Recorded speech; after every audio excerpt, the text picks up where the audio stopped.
I would like to make time for you to ask questions. If you have interest on asking them, I'll stay. And so, do you have any questions? Don't be shy. Anybody? I have one down there. I have a taker. I have another taker. Go. Thank you. Professor, with your project in India for the future plans, will the data be local? Let me hold that right there. It's not my project. Okay. One of the things that we are discussing, we keep calling it TCGA India, and we are going to have a conversation with Santosh about that. I don't think that's a good name. Okay. Because TCGA India means me too, we're copying, they are the TCGA is the central house, we are, a faraway dependency of it. This project is not that. It's going to be something very new. It's going to be something that is going to be better than TCGA, and it needs to have a name that reflects that, and it needs to have a name that reflects that it's done in India by Indians for humanity. Right. Like TCGA was done in America by Americans for humanity. But you have a question, go ahead. It's not my project. Actually, you answered my question, thank you. Okay, well, there you go. It's like, no, exporting samples to the US so we do the characterization, not a good idea. Why? Because the technologies to do the sequencing exist in India already. The centers that can do this exist here already. So why are you not going to do it here? One thing that I said repeatedly during the conference is I hear from my friends, my Indian friends in the US, by the way, you know that you guys send an incredible spacecraft to the moon, do you? You did. You sent an amazing thing, used technology that was never used before, basically accelerating with a slingshot instead of carrying a lot of fuel, which was theoretically possible, but nobody had done it before, okay? And so you send it, and what I hear, you know what happened to what happened to it? It lost contact. It got to the moon, it landed a little hard, and the communication system just came loose. And some of my Indian friends said, oh, really? And I was like, no, man. It's like, you did it the first time. You know how many times China tried to land something in the moon until they actually landed something in the moon? 4, count them, 4 times. You guys landed the thing on the first try. Woohoo, go India, okay? And so why are you going to have this project done anywhere else but in India? Makes no sense whatsoever. Although the data generated by the project should be shared with the world, because the whole idea is we need more data so we can cure cancer all over the world, okay? This project, as somebody told me that TCGA was the biggest scientific gift that any country have ever given to humanity. I go, well, that's a little too much. But it's not far from it, okay? The US taxpayer put a lot of money to do a project that did not help industry. It will eventually help industry, but it will help industry all over the world because the data is open. Everybody can use it, all right? It was a gift. It was a gift with a purpose, you know, getting it us out of a recession and all of that stuff, but still it was a gift, okay? I don't care if you bring me home a very nice piece of furniture because you don't have space for it in your house. Well, that may be the reason you want to get it out of your house, but thank you very much. I love the sofa, okay? And so this is exactly what happened to TCGA, and this is exactly what is going to happen with this project. But it needs to be done here, nowhere else. And in fact, one of the conversations that is happening is that this is not going to be only an Indian project. There's just starting conversations to include Bangladesh and maybe Sri Lanka, because ethnically there's similarities. It's not identical, but there's similarities, so it makes total sense to do it all together. Okay? Some of the samples that we got came from Europe. Some of the samples that we got came from Canada. It made total sense. You know, it's the same group of people. And so it's going to be an Indian-led project, but I think it's going to be larger than India. And if I sign up to help as much as I can and give all the materials and all the information and tell you all the mistakes that we made so you guys don't do it again. But I tell you, the moment I hear the samples are leaving India to go to Europe, US, to be characterized, that's the moment I stop helping. Because there's absolutely no reason for it. All right? Good evening, Professor. I was interested in knowing if any of the 33 tumor patterns, which ones showed the most highest methylation changes or methylation patterns? So which genes show the highest methylation? Among the tumor types. Among the tumor types. Well, methylation is not a big player in most tumors. Methylation is kind of, you know, once you build your house and you have secure, it's kind of the drapes on the house, you know. Nice to have, but it's not too important in most tumors. Gastric cancer. Gastric cancer has a subtype that is lethal, really bad. And RNA and mutations did not show that subtype at all. When we look at methylation pattern, there was that 5% of tumors that was like, totally not here, I don't belong, you know, and so we started going, expression doesn't change, methylation patterns are all out of whack.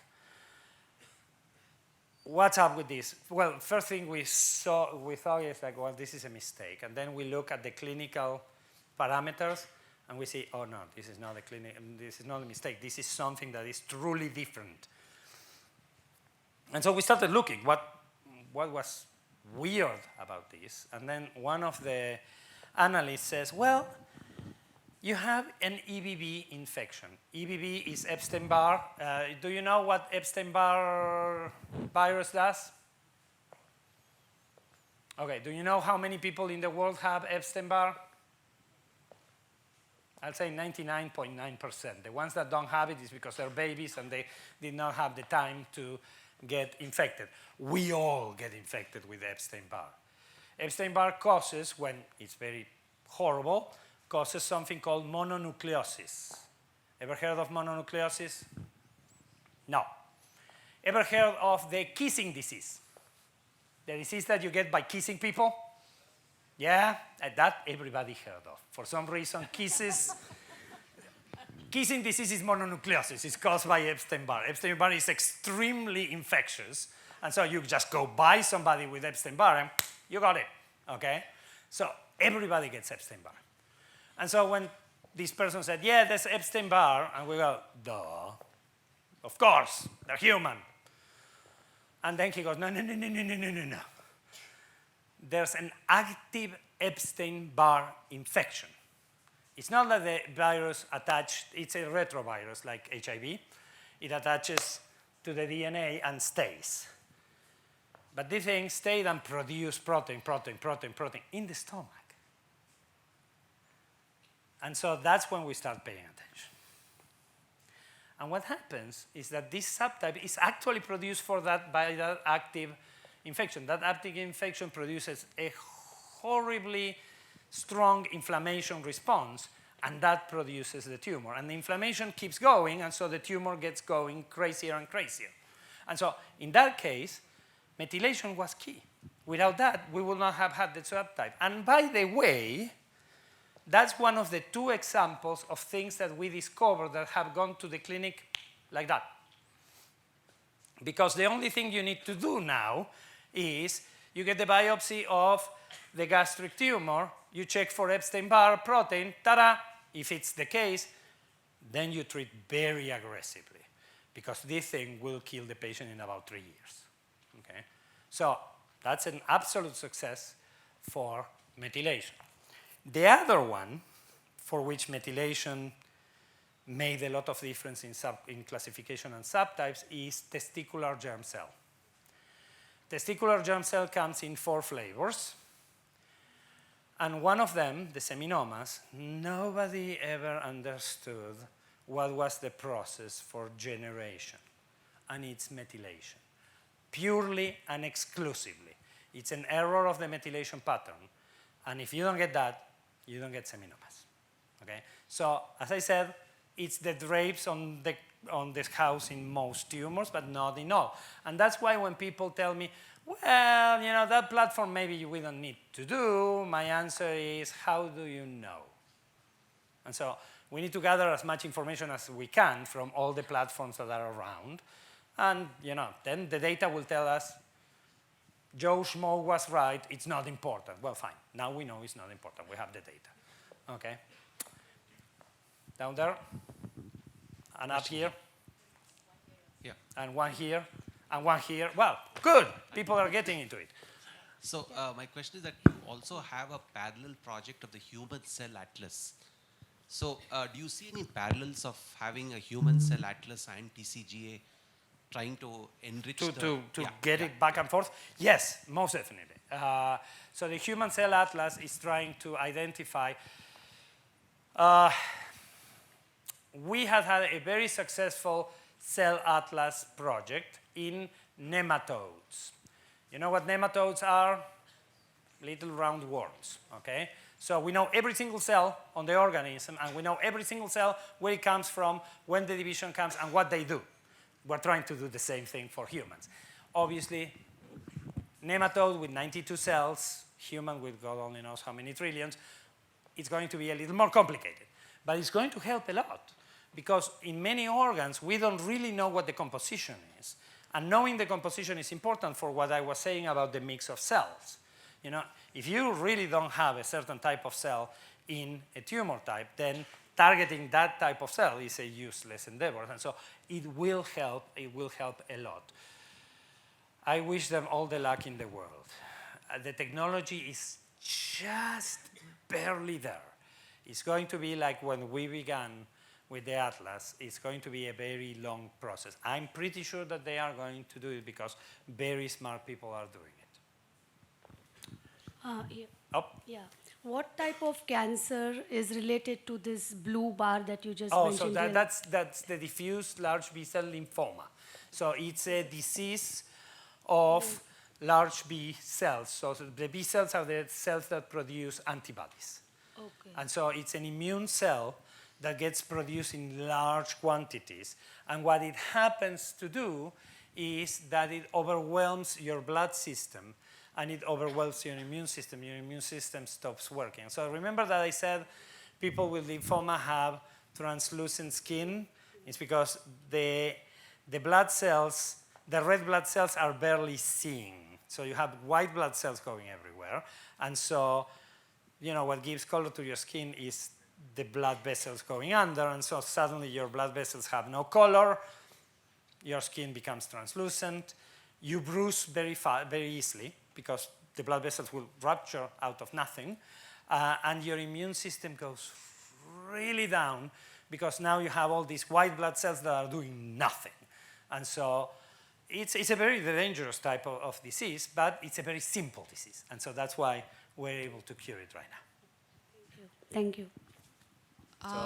Thank you, Professor, for the incredible talk, because I have never enjoyed any cancer talk this much as I have enjoyed today. Yeah, because this was not a cancer talk.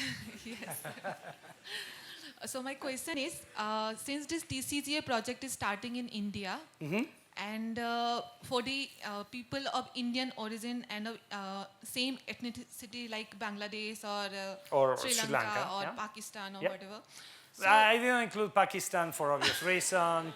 We have issues here, okay? I'm not blind, okay? You may have issues with the other neighbors. which neighbors don't have issues? Come on, we all do. You know, but yeah, Pakistan is. So Eventually, maybe. India, Sri Lanka, and Bangladesh. Does it mean that whatever data is available till now in TCGA is not applicable for or cannot be used by Indian origin people? No, and, no, and no. also one more question. Yeah. You did not explain the green one, green bar. That. Oh, the green. Oh, no, the green bar is because I'm stupid. It should be red. It's just I forgot to change the color. Thank you for making it evident. It looks like my wife is sitting in the audience. Okay, so I love her dearly. She's my biggest cheerleader. She's a scientist too. But she's also my biggest critic, thanks to the Lord. Somebody has to be. And so, no, yeah, it is usable. Because as I said, we are all humans after all. You know, there's only one species, although some people tend to believe that it's us and them, and it's like, there's no us and them, nothing. But there are differences, as there are differences between you and the person sitting next to you, there are differences between the different groups. Because I know now we're going to evolution. You know, the humans all came out of Africa as probably a very small group. And out of that very small group, all of this diversity happened. Yeah? And why did it happen?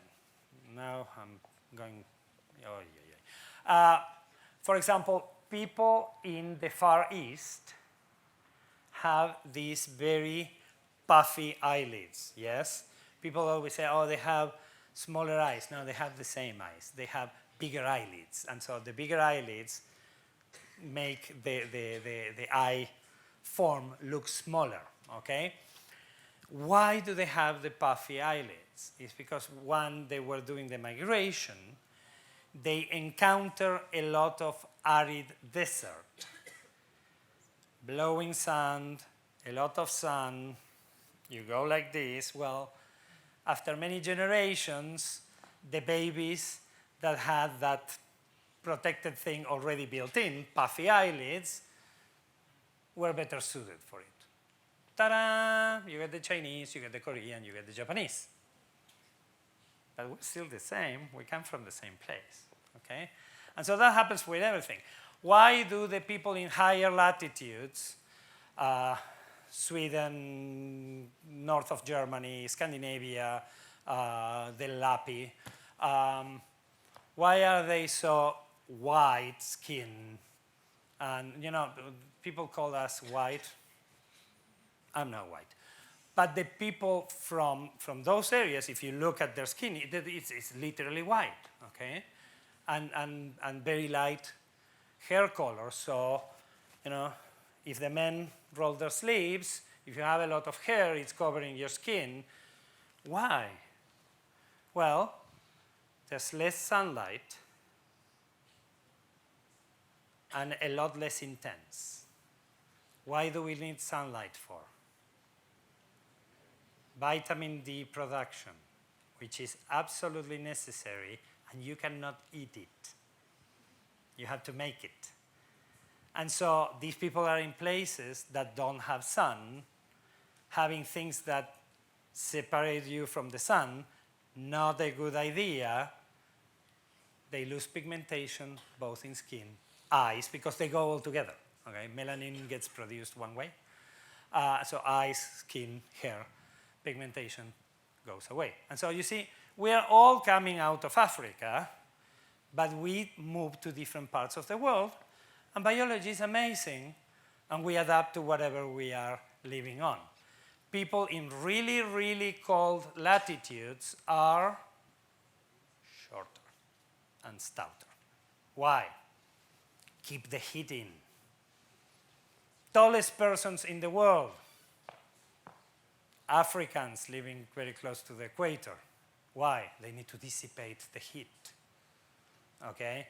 So all of these things that happen with animals, come on, all the dogs came from a couple of wolves. And you see at the dogs, and there's a bazillion different varieties because we bred them to do different things. Well, we didn't breed humans, but nature did. And so my point here is we are still one species. And so there's a lot of things that we're going to find that are in common. But there are things that are different. And those things that are different may make you more susceptible to a type of cancer, or may make you respond better or worse to a drug. And so we need to know that. There's one drug that is totally useless in Caucasians, and we thought that it was going to work. Doesn't work at all. When they did the clinical trial in this subcontinent, it works gangbusters. It's amazingly good. So we suck, you win. But we need to have the data. So that's why it's to be done. And I will say, we need this type of work in Africa. We need this type of work in Australia. We need this type of work in the Far East. We need this type of work in South America. We need this type of work everywhere. Because although we are in one species, we're in species with differences, and those differences may be relevant. We'll take one last question and stop. So. I think we'll take two, if you don't mind, because this poor guy down there has been like waving, like, I'm drowning here. Go ahead. So can you comment on so there are many efforts to profile proteome of cancer tissues like CPTAC, and there is ProCan in Australia. So can you comment on the utility of data coming out from such big projects, and especially with respect to, I think, the sample prep and availability of amount of sample is like, it's difficult as compared to genomic profiling. Absolutely. Right now, doing genomes is easy. The technologies have evolved to the point that we can use very little samples. We can use samples from formalin-fixed tissues, not frozen tissues, which is what we did at TCGA. Proteomics is, I'll say it's 10 years behind us. They are where we were 10 years ago. Full disclosure, that person that is my biggest critic and my biggest fan, she happens to also work in the Office of Proteomics of NCI. So I do the genomics, she does the proteomics. So if I came to say proteomics is useless, I will be sleeping outside the house when I get back home. So not because of that, but proteomics is very useful because it's the other part of the puzzle. Sometimes you have all these changes in DNA and RNA, and then when you get to the protein, because the system is very robust, they get solved. Because that particular mutation does not change an amino acid that is that important to be changed. Or that change produces a counter change somewhere else that solves the issue. And so all of those things, we need to study them. And in fact, my wife and Henry Rodriguez, her boss, in the office, what they are doing is they already started the proteomic TCGA, but they are also starting a consortium, an international consortium of proteomics, which is similar to the International Cancer Consortium that we started 10 years ago. And so they are 10 years behind because the technology was not ready. But I think there's going to be great things coming out of that. And that goes also for metabolomics, because after all, the amount of metabolites that you have producing and keep are what really makes your metabolism work. So you need to know that, and I will say the composition of your bacteria everywhere in your body is absolutely necessary, because how you're going to respond to the drug depends on the bacteria that you have in your gut. And so all of these things, we need to get all that data. And in fact, with this India project, I keep telling them, and proteomics would be nice, okay? Even if we don't do proteomics immediately, as you said, the samples, you need more samples, you need more. We should program to have enough sample to do the proteomics at the time that we're ready to do it. And now, finally, give me your question. My question is really simple. I just wanted to ask that our immune system is ready to counter any invasions or any foreign material or any misbehaving in the body. So isn't it a little scary to know that a person, one of us, may just have the immune system to cure or to fight cancer, but we would never know because he cured it long ago? The immune system in the body is incredibly efficient. It's so efficient that it cures a lot of things before we know that we are sick. And we know this because it leaves traces behind. And so sometimes when you are operating somebody because of a torn ligament, you find a cyst in that area, and that cyst was, when you tell the patient, they go, oh yeah, years ago, a rusty nail got here, and you didn't die from tetanus, did you? And that was because your immune system said, hold a second, encapsulated the tetanus bacteria, and you didn't die from tetanus. And so it is incredibly fine-tuned, and it's incredibly efficient. But it's not perfect. And so, for example, we have HIV. And if you look at the things that the immune system cannot deal with, are systems that are mimicking the immune system. That's what HIV does. HIV is so pernicious because it uses the immune system to duplicate. So the immune system cannot kill itself in order to kill the virus, yeah? That would make no sense. And the tumors that metastasize are pernicious because they have that little signal that says to the immune system, not the drugs you're looking, okay? And so the immune system is really good, but it's not perfect. And when it's not perfect, it's because whatever is attacking us learns to use the immune system to further its goals. But, you know, I don't understand immunology. You know, if somebody pointed a gun to my head and said, explain to me the difference between CD8, CD4 positive T cells and CD8 only positive T cells, I will go, okay, shoot me now. You know, it's like, because I'm probably going to get it wrong. It's like they are so complicated that I'm not intelligent enough to understand it. But I do respect it. It's a system that is incredibly well formed. And with that, I thank you for your attention, your great questions, and your patience with me. Thank you very much. So